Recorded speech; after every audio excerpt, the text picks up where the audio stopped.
Welcome back, everybody. We're doing part two of March Madness 2021. We are now in the Sweet 16. Nick, tell us, who's winning? Oh, we're tied. Yes, You we were winning are. at the end of the first round, but I caught up in the second.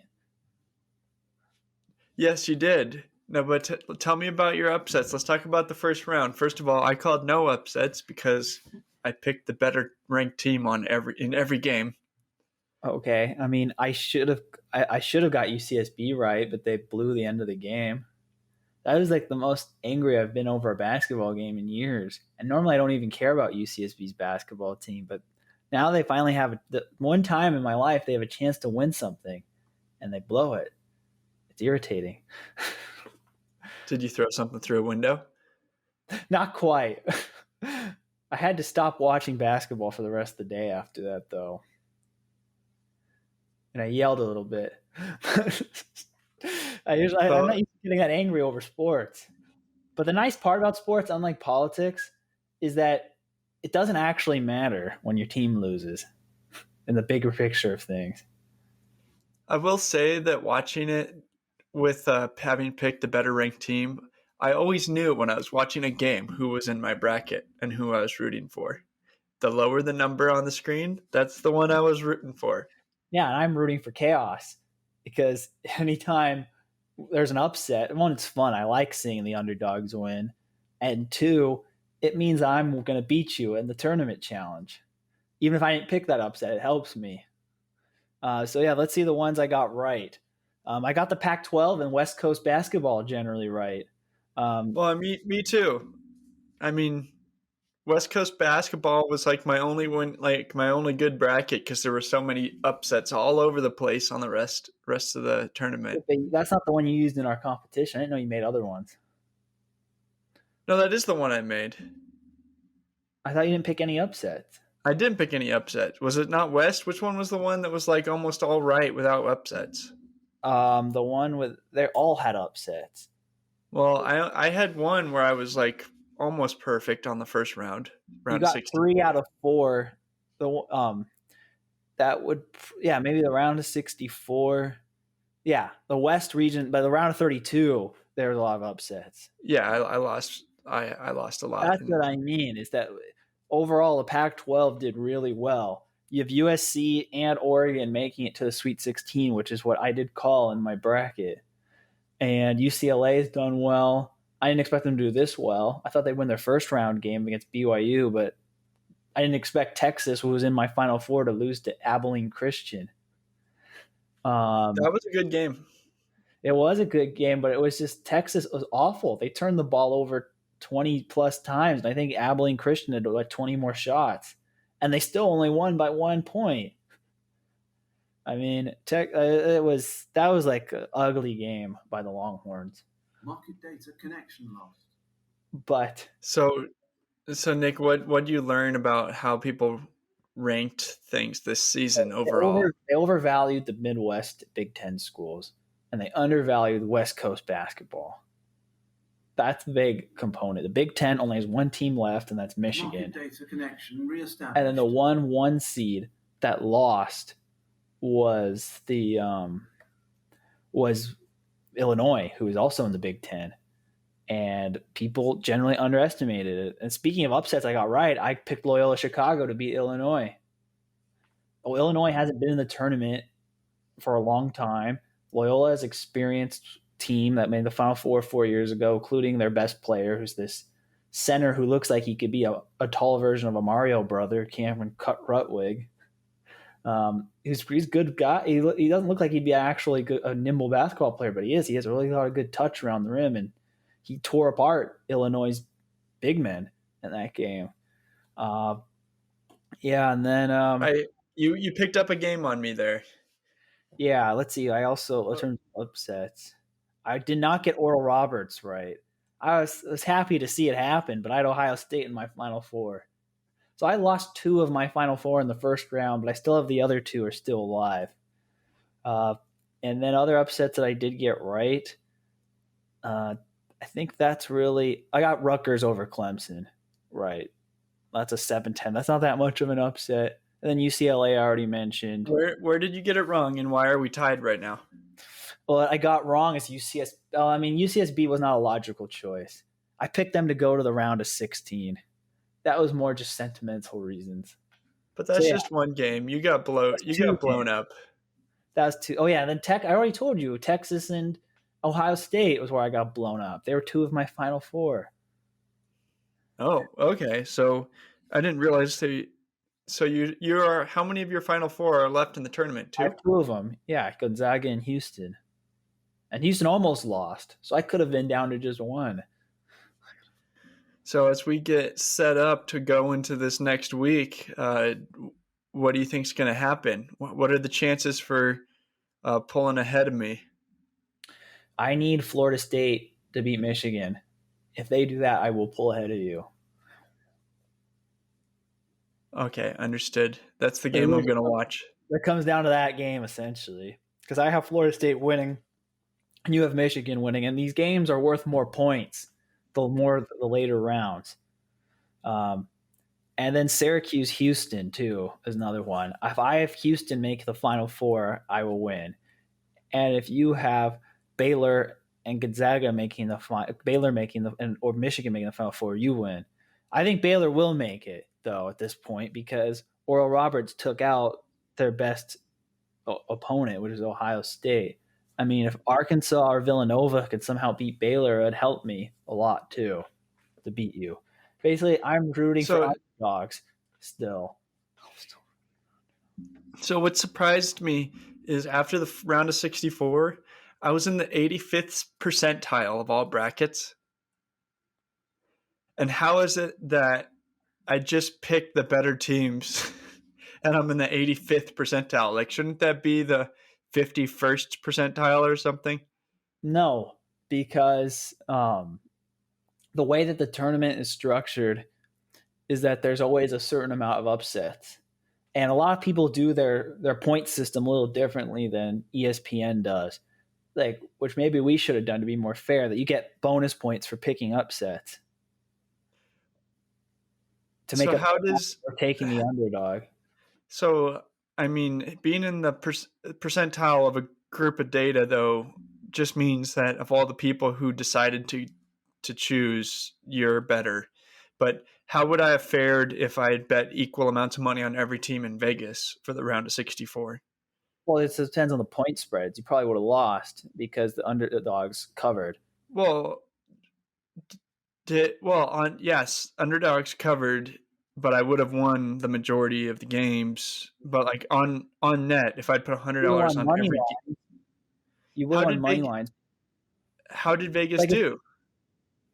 I don't really know. I mean, I know a lot of professional sports bettors did really poorly on it. So And that's the one thing I found really weird. Is like, man, a lot of people go with emotions on this and actually care about who they think they want to win. yeah, I'm trying to look up what the Vegas data is on that. You don't have to. It doesn't really matter. It's all in I'm the kind of, past. I'm kind of curious though, actually. Um, You yeah, know what? You know what I realized is like I haven't watched television commercials since several months until this tournament, and I don't miss them. That's for sure. They Vegas did well because the dogs won. Underdogs went 28-15 against the spread in the first 3 days of the tournament. So if you had just bet whatever they said was going to happen, you would have lost. You would have lost 2/3 of your money if you had bet all the favorites, Brian. Okay, understood. Won't do that. So, yeah, I mean, it was very strong for the dogs. But sorry, what were you saying? I don't remember. Does it really matter? Oh yeah, commercials. What have you learned about commercials and the trends of America from watching this, Nick? I mean, I'm so out of it. This is like the only time I really ever watch TV is March Madness now. And yeah, it seems like society has gotten way more left leaning. culturally, or at least that's what they're trying to present. And yeah, that's one thing I've noticed. I'm not It into kind of it. I don't want to get it too feels like a political, but it that's does it does feel political. It feels like every corporation is now presenting their 30-second uh, Biden or Bernie Sanders rally. I don't know about. It's not that extreme. And it's not even that on economics. It's just more of a like, for lack of a better term, like the woke religion. Which, Yeah, yeah, I mean, I, but I had to mute it every like I felt like I was being preached to in between basketball games. well, yeah, I mean that does happen. I mean, I don't really watch. You just why don't you just flip between different games like I do? I didn't. I'd just mute it when a good game was on. But the other thing I learned is all the fast food places have decided to market foods that I'm guessing do better in a car ride over to somebody's house. Like Chipotle and Taco Bell were both marketing quesadillas or different forms of that, which I would guess wrapped in foil do a little bit better than a salad. Or I don't know. I don't know. It's just Well, well, more of a I DoorDash mean, the other culture. thing I've noticed too is that a lot of the commercials are very different than NBA games. At least when I used to watch NBA games, the commercial breaks in NBA games, Oh, um, definitely. they the audience is much older who watches March Madness based on the commercials. Like you see things like Principal Financial Group and physicians, retirement plans, and things like that. And then just from a financial perspective, I thought it's interesting that one of the biggest sponsors of March Madness is the QQQ ETF, which is the Nasdaq 100, which is not trading very well if you follow the markets right now. And you've had record numbers of retail inflows the last few months into Nasdaq ETF. So, man, maybe somebody's trying to Yeah, hit the bag. I feel like NBA is marketed more towards like the 40-year-old. No, I think NBA is Well, well, marketed towards 18 to 30 younger well, people. I would remember seeing more like truck commercials and I haven't seen as much of that. Yeah, the NBA games you see like sneaker commercials, more fast food, um, yeah, cars, like Axe spray, like stuff that's more for younger people. Or video games. Whereas with this March Madness, it's more like retirement plans and um, older people stuff. And the random college university ad that feels like surreal and weird. Oh yeah, but those are normal. Like whenever a university plays a game on TV, they at least get one ad during the game. I know, but those ads are advertising a thing that I don't think exists anywhere. What universities? Of course they exist. No, but like free, wonderful, experiential, interpersonal centers of knowledge. They do make it. I've seen those commercials have been around since like I started watching, well before I started watching sports, like since like '90s. And Yeah, back when colleges used to be like that. no, they never were like that. Oh, you're right. Maybe they were never like Like that. it was always They like weren't these like that kids, they're when like, I got oh, there. we're so august and we're changing the world, and everybody's just so happy walking down the campus quad, like on a mission, but relaxed about it. It's like, yeah, at our university, you're going to become a legend if you come. We, I mean, this is last thing I'll say on this topic is if you were one of those like 10-week schools that does computer coding, uh, that's like the anti-college, they should make advertisements for March Madness that are like, are you afraid of being stress ridden and debt ridden into your 40s over the 4 years you spent getting the worthless degree at this college? Come to Code Academy, 10 weeks, get a job. I don't think people who are anti-college are watching college sports. That's not probably the best place to advertise. Uh, It's also funny. Like the more prestigious this universities are, the worse their ads tend to be. Like I think the worst ones were like UCLA's and Cal Berkeley's and Stanford's. Like when I was watching the Pac-12 tournament, whereas like random school in the middle of nowhere, they really try to spice it up to make it like seem a lot more compelling. Yeah, well, if you've got an endowment of like whatever it is, $40 billion, you just don't care.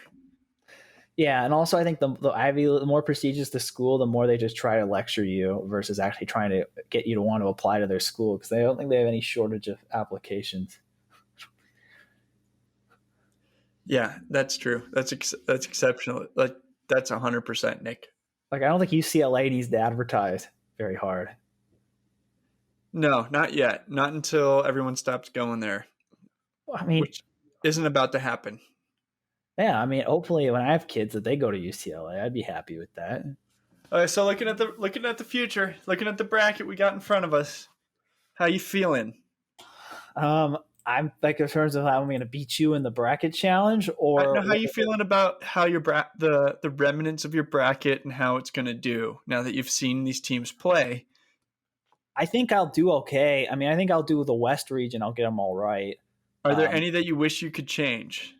in retrospect, I would have not picked Ohio State. I didn't No, realize how bad for the remaining games, are there any games where you have both participants but you would pick a different winner now that you've seen them play? I only have two that have both participants in them: What are they? Michigan, Florida State, and USC and Oregon. I'm sticking with my picks for both of those.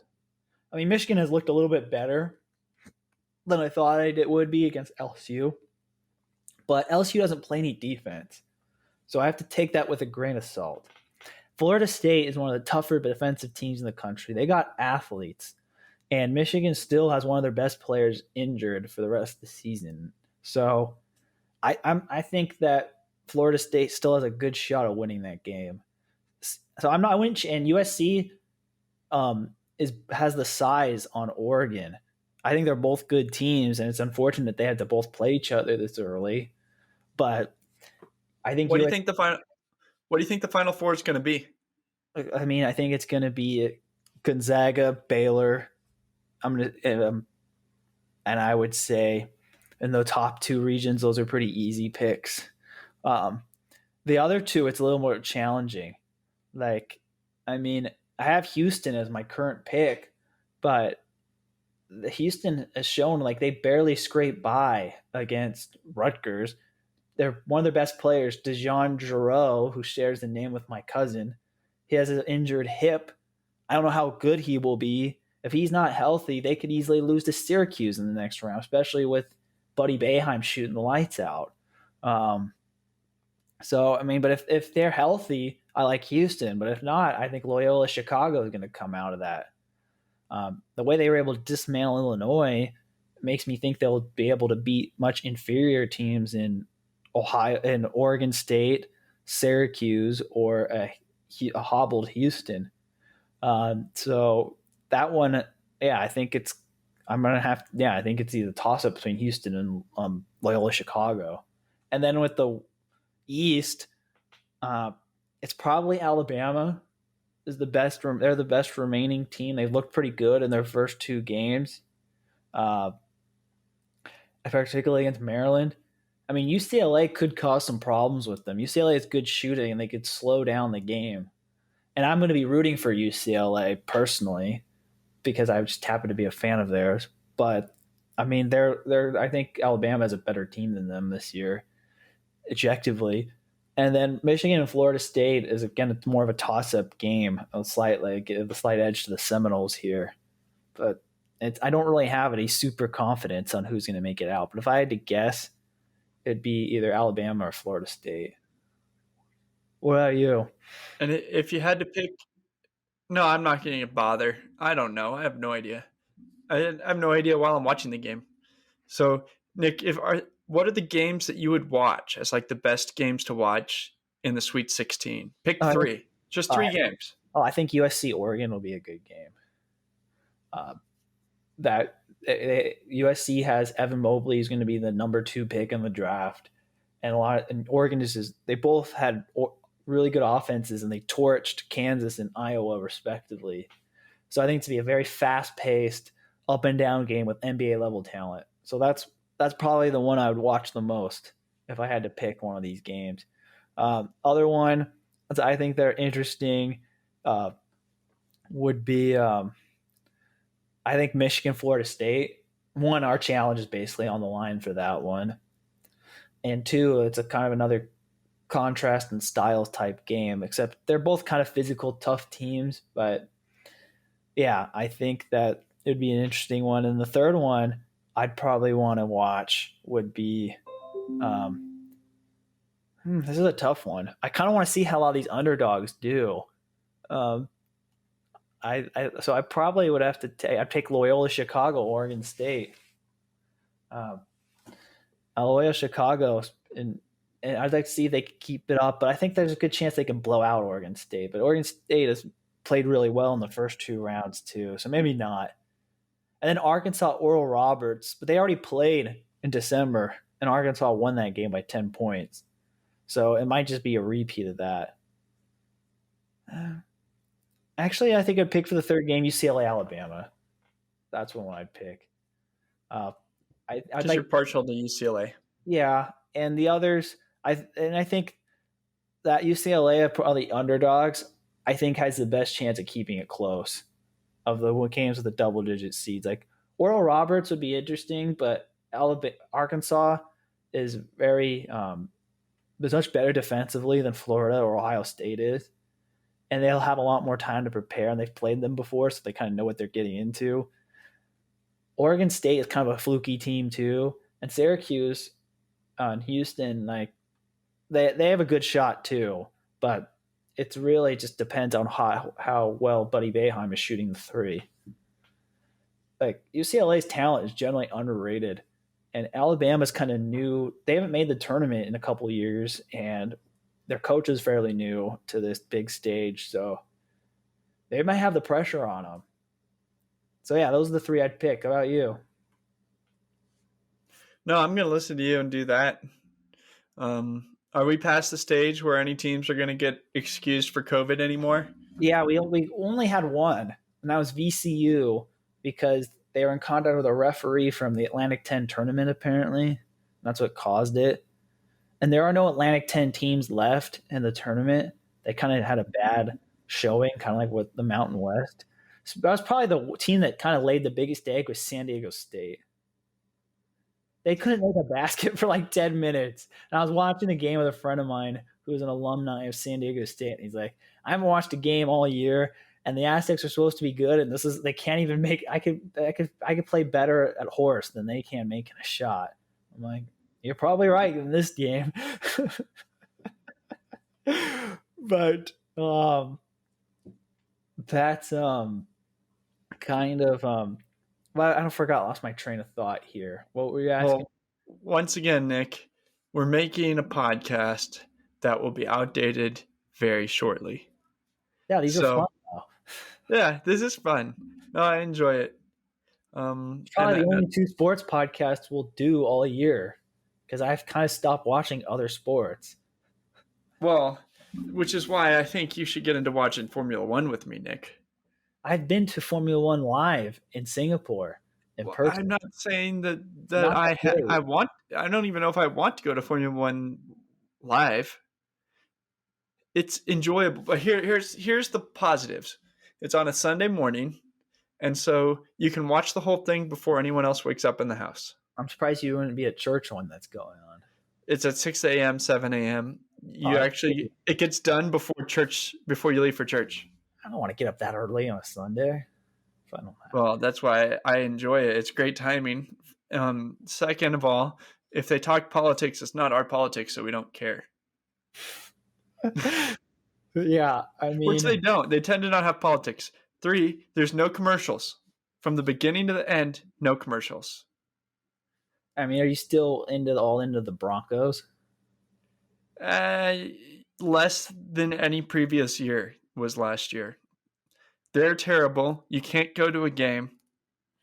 It's weird to watch a game with 0 people in the stands. So I cared less than I ever did before. I watched like 3 or 4 of the 16 games, and I normally would have never missed one. So, yeah, I mean, I've noticed over the years my interest in sports has declined outside of college basketball. I don't know why that one is resilient to me. I think it's just I just like the intensity of single elimination competition. It's probably Well, so unlike other sports, no commercials. Let me finish it up strong, Nick. When there's a rainy day and you're going to see like 5 crashes. yeah, but you can watch the highlights. There's some atmosphere of anticipation when you're watching it live and then you see a car just poof. Then why don't you watch NASCAR?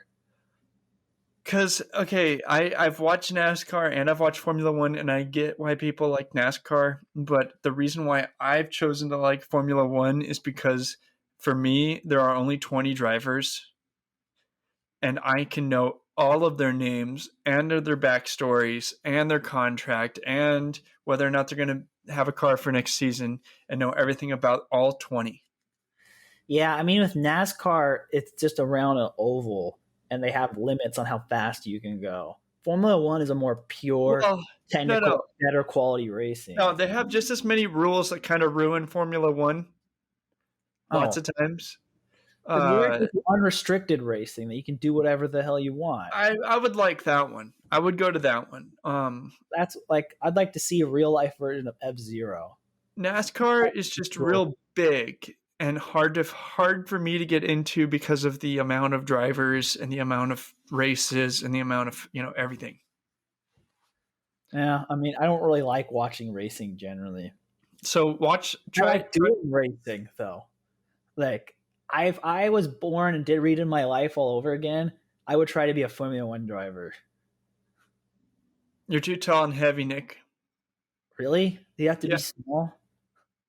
You got to be like 100 pounds. I not know that. I thought that's like horses. It's like that.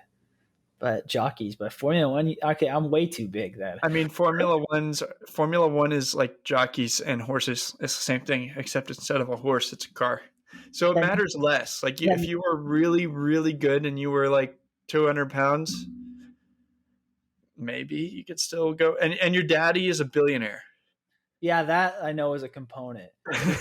How the hell do these guys are able to drive and compete for so many years when most people can't even get a driver's license? I've always that's what I always was wondering. Like, how does one get involved in that unless you live out in the middle of nowhere and have a big track in your yard? Like, if you grew up in like a suburb in any major country in the world, where are you gonna go race other than a go-kart track? I used to do that quite a bit. It was fun racing on go-kart tracks, but that's not the same one. You start off in go-karts and your daddy's a billionaire. Then it's easier. Yeah, there are definitely some people who scrape up to the top with talent, but there are others who. How many of the Formula One came from rich families? How many? I don't know the percentage of that. All well, so you would figure you'd know. I do know them all okay, and there are several who do come from billionaire families. Yeah, but not all. I don't know all of their family's back history. Like I go deep enough that I know the major narratives. Okay. And I watch it on Sunday mornings. You should try it this Sunday morning, Nick. You have TV for like the only time of the year, so you better try it this Sunday morning. I don't really like racing that much on TV. If I wanted to do racing, I'd go to the go-kart track or I'd play Mario Kart or F-Zero on video games. Understood. It's understood. That's the thing. I never got into racing. Is probably because I can just play a video game. Like, why would you do that? I can just play basketball. It's not the same though. The video game is more fun than watching other people racing. Whereas playing NBA, playing NBA 2K, and playing NBA 2K would be more fun for me than watching it on TV. I think the mechanics for racing are better suited for video games than team sports. But that's just me. Yeah, well, this was pretty good conversation, Nick. We hit 30 minutes, and I feel like we better call it a day. What do you think? Right. Do you think the Zags are still going to win the championship? I had no reason to believe they weren't going to win the whole time. So, yeah. And I'm sticking with them too. Even though I can't name a person on their team, they're good. They have 3 All-Americans. That's more than any other team. Market data connection lost. Connection loss. Market data connection reestablished. I don't know. My broker keeps doing that whenever the internet has a little hiccup. Okay, well, guys, send us some stuff in the comments. We'll be back soon. Thanks for watching.